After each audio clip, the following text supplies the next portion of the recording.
భగవంతుడే నాకు ఆధారము అనేది ఇతర మతాల్లో అర్థమవుతుంది.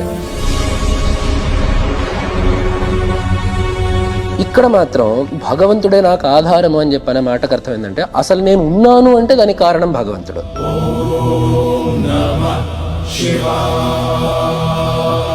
కాబట్టి మన యొక్క శాస్త్ర మర్యాద ఏమిటంటే ఆ అద్వైత జ్ఞానాన్ని తెలుసుకున్న వాడి యొక్క భక్తి ఏదైతే ఉంటుందో అతని యొక్క భక్తి ముందు ఇంకెవ్వరి భక్తి కూడా సరిపోదు అనేది భగవంతుడు గీతలో చెప్పిన మాట.